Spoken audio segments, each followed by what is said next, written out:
అందరికీ నమస్కారం అండి. పుష్ప 1 ప్రీ రిలీజ్ అప్పుడు ఇదే స్టేజ్ మీద నుంచొని బన్నీతో అన్న, బన్నీ నార్త్ ఇండియాను వదలొద్దు, అక్కడ ఫ్యాన్స్ నీకోసం చచ్చిపోతున్నారు, ప్రమోట్ చేయ అక్కడ సినిమాని అని చెప్పి.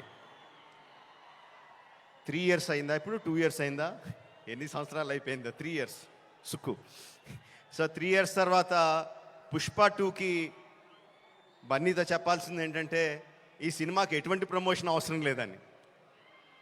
నాట్ నీడెడ్, బికాజ్ మొత్తం ఇండియా మొత్తం ఆర్ ప్రపంచంలో ఇండియన్స్ ఎక్కడ ఉన్నారో అందరూ కూడా ఆల్రెడీ టికెట్లు కూడా కొనేసుకుని ఉంటారని అర్థమైపోతుంది. జనరల్గా ఏదైనా సినిమా ఫంక్షన్కి వచ్చినప్పుడు మనం ఏం మాట్లాడినా ఆ సినిమాకి ఏదో ఒకటి హెల్ప్ అవ్వాలి. హీరో గురించి మాట్లాడినా, డైరెక్టర్ గురించి మాట్లాడినా, అందులో మనకు నచ్చిన విషయాల గురించి మాట్లాడినా, మ్యూజిక్ గురించి మాట్లాడినా, ఆ సినిమాకి ఏదో రకంగా ఎంతో కొంత హెల్ప్ అవ్వాలి అని చెప్పి ఏదో ఒకటి మాట్లాడుతూ ఉంటాం. అండ్ ఈ సినిమాకి అవసరం లేదు, ఏం మాట్లాడక్కర్లేదు ఈ సినిమా గురించి. సో అందుకని సరదాగా జరిగిన విషయాన్ని, ఒక చిన్న సరదా విషయాన్ని పంచుకుంటాను. ఇన్స్టెడ్ ఆఫ్ సినిమాని పొగడం కన్నా సరదాగా జరిగిన విషయం ఒకటి పంచుకుంటాను మీతో. ఒక 2-3 months బ్యాక్ అనుకుంటాను, ఆర్ఎఫ్సిలో పుష్ప షూటింగ్ జరుగుతూ ఉంటే నాకు కూడా చిన్న పని ఉండి అటు పక్క వెళ్తే షూటింగ్ స్పాట్కి వెళ్ళా. బన్నీ, సుక్కు ఇద్దరు ఉన్నారు అక్కడ.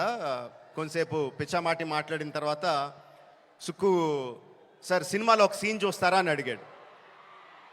ఎందుకు చూడండి సుక్కు, చూస్తానన్నా.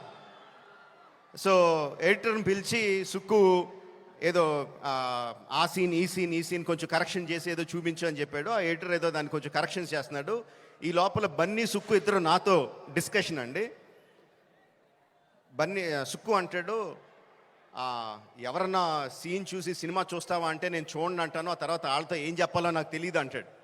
బన్నీ అంటాడు, అవును కూడా, నేను కూడా అస్సలు చూడను, ఎవరన్నా చూపిస్తే వాళ్ళతో ఎలా మాట్లాడాలో తెలీదు, ఫేస్లో నా మొహంలో ఎక్స్ప్రెషన్ తెలిసిపోద్దా అంటాడు. వీళ్ళిద్దరూ నా ఎదురుగుండా నాకు సీన్ చూపిస్తా, నా ఫీలింగ్స్ అన్నీ వాళ్ళిద్దరూ మాట్లాడుతుంటే దానికి నేను ఎలా రియాక్ట్ అవ్వాలో అర్థం కావట్లేదు. ఈ 10 minutes పాటు జరిగింది వీళ్ళిద్దరు డిస్కషన్. ఆ 10 minutes తర్వాత సుక్కు నాకు సీన్ చూపించాడండి. Introduction scene of Pushparaj. ఆ సీన్లో సుక్కు హార్ట్ అటాక్ తెచ్చుకోకు, ఆ సీన్లో ఏం జరుగుతుందో చెప్పట్లా, ఆ సీన్ ఎంత బాగుందో చెప్తున్నాను అంతే. ఆ సీన్ చూసిన తర్వాత నేను అన్నది ఒకటే ఒక మాట, ఈ సీన్కి దేవి ఎంత మ్యూజిక్ ఇవ్వగలిగితే అంత, ఎంత స్కోప్ కావాలంటే అంత, ఏ రేంజ్కి తీసుకెళ్లాలంటే ఆ రేంజ్, అంత ఎక్సలెంట్ సీన్ చూపించాడు సుక్కు. అండ్ బన్నీ ఎరగొచ్చాడు. అది నేను జస్ట్ ఇంట్రడక్షన్ పోర్షన్ ఒకటే చూశాను. ఇంకా సినిమా మొత్తం దాని తర్వాత ఎలా ఉంటుందో ఆబ్వియస్గా అర్థమైపోయింది. అండ్ December 5th కూడా కాదు, December 4th ఈవినింగ్కే ప్రపంచానికి అంతటికి కూడా అర్థమైపోతుంది. అంటే నాకు నిజంగా ఆల్ ద బెస్ట్ అని కూడా చెప్పాలనిపించట్లేదు, ఇంక ఈ సినిమాకి ఏమని చెప్పాలి. Okay, all the best to all of us. అదిగో వర్షం కూడా పడుతుంది, blessings from the heaven. December 4th evening, Pushparaj rule, only in theatres. Thank you very much.